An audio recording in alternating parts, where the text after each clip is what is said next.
YCP నేత మాజీ మంత్రి పేర్ని నాని మాట్లాడుతున్నారు. ఆ లైవ్ చూద్దాం. ఈ కేంద్ర ప్రభుత్వ సంస్థ జగన్మోహన్ రెడ్డి గారి ప్రభుత్వానికి ఎప్పుడు లెటర్ రాసింది? ఇది జనవరిలో ఎగ్జామ్షన్స్ వస్తే 2021 సెప్టెంబర్లో ప్రతిపాదన పంపించింది. మీరు ఒక టెండర్ పిలిచారు, green energy power corporation limited ద్వారా మీరు ఒక టెండర్ పిలిచారు. మీకు సుమారుగా ఒక 9,000 మెగావాట్లో 10,000 మెగావాట్లో కావాలని చెప్పని మీకు వచ్చిన టెండర్లో ₹2.49 లోయెస్ట్, ₹2.58 57 వరకు వచ్చినాయి మీకు. మేము ఆ ₹2.49కే ట్రాన్స్మిషన్ ఛార్జెస్ కూడా వేవర్ ఉన్నాయి కాబట్టి అదే 2.49కి మేము ఇస్తాము అని చెప్పి ప్రతిపాదన పంపించింది కేంద్ర ప్రభుత్వ సంస్థ. అదాని పంపల, కేంద్ర ప్రభుత్వం సంస్థ పంపించింది. అప్పటికి green energy power corporation limited అనేటువంటి ఆంధ్రప్రదేశ్ ప్రభుత్వంతో ఏర్పాటు చేయబడినటువంటి ఒక సంస్థ టెండర్లు పిలిస్తే అదేనికి కరెంట్ ఎందుకు? రైతులకి ఆంధ్రప్రదేశ్ రాష్ట్రంలో ఉన్నటువంటి రైతులందరికీ ఉచిత విద్యుత్ ఇవ్వటం కోసం సంవత్సరానికి 10,000 కోట్ల రూపాయలు ఖర్చు అవుతుంది సుమారుగా.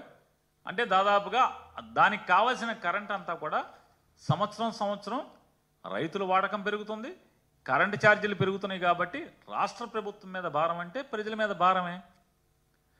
దానికోసం అని చెప్పని దాన్ని అతి తక్కువ రేటుకి గనక మనం ఒప్పందం చేసుకుంటే ఆంధ్రప్రదేశ్ రాష్ట్రం మీద భారం తగ్గుద్ది అని చెప్పిన ఆలోచనతో జగన్మోహన్ రెడ్డి గారి ప్రభుత్వం టెండర్లు పిలిస్తే ఆ టెండర్లో తెలుగుదేశం పార్టీ వాళ్ళే కోర్టుకెళ్ళి స్టే తీసుకొచ్చారు. ఎందుకు ఏడుపు? మీ ప్రోద్బలమే కదా. కోర్టులన్నీ ఆ రోజు ఎలా పనిచేసినాయో జగన్మోహన్ రెడ్డి గారి ప్రభుత్వం మీద జీవో వస్తే జీవో బయటికి రాకుండానే కొంతమంది న్యాయమూర్తులు ఉన్నారు, చాలా మంచోళ్ళు, అస్సలు కనీసం కాగితం మొక్క లేకుండా ఎఫిడవిట్ మీద స్టేలు ఇచ్చినటువంటి కేసులు ఉన్నాయి. ఎఫిడవిట్ మీద కేసులు, డాక్యుమెంట్ జీవోలు కానీ ఏమీ లేకుండా ఎఫిడవిట్ల మీద ఇచ్చిన వాళ్ళు పెద్ద మనుషులు ఉన్నారు.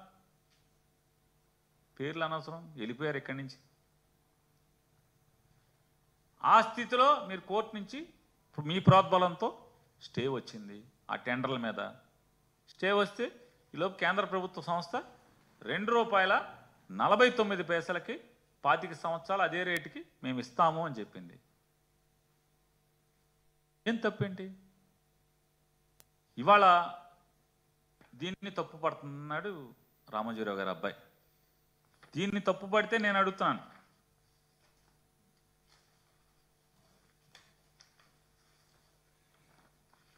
మన చుట్టం, మీకు ఇష్ట దైవం 2016లో చేసుకున్న అగ్రిమెంట్ సెక్కీతో, అదే కంపెనీ కదా, solar energy corporation of India limited కేంద్ర ప్రభుత్వ సంస్థ. ఇది అగ్రిమెంట్ మొత్తం. ఇక స్టాంపులు కూడా ఉన్నాయి చూసుకోండి, గవర్నమెంట్ స్టాంపులు. 2016లో అగ్రిమెంటు, 18వ తారీఖు అక్టోబర్ 2016 1 మధ్యాహ్నం 1:39కి ఈ సర్టిఫికెట్ ఈ స్టాంప్ వేశారు అగ్రిమెంటు. ఈ అగ్రిమెంట్లో ఏం చెప్తుంది? ఈ అగ్రిమెంట్లో ఆయన 25 ఏళ్ళు, ఏం సంవత్సరానికి 6 నెలలకు కొనలా, 25 ఏళ్ళు అగ్రిమెంటు సెకీతో. 25 ఏళ్ళు ఎంత ఖర్చు, ఎంత రేటు కనుకుంటున్నారు? ₹4.50 యూనిట్, 25 సంవత్సరాలకి ₹4.50. ట్రాన్స్మిషన్ ఛార్జెస్ ఎగ్జంప్షన్ లేదు. ఆ రోజుకి ట్రాన్స్మిషన్ ఛార్జెస్ ఎగ్జంప్షన్ లేదు. ₹4.50 ప్లస్ ఖర్చులు అదనం. రామోజీరావు గారు అబ్బాయి గారు మీరు రాశారు కదా ఖర్చులు అదనం అని. ఆ ఖర్చుల అదనం ఇక్కడ, ఈ ఖర్చుల అదనం రాస్తే ఇది తప్పు కాదు, ఇది బూతు కాదు. జగన్ చేస్తే బూతు. ₹4.50 ఖర్చుల అదనం కొంటే 25 ఏళ్లకి ఈ రాష్ట్ర శ్రేయస్సు.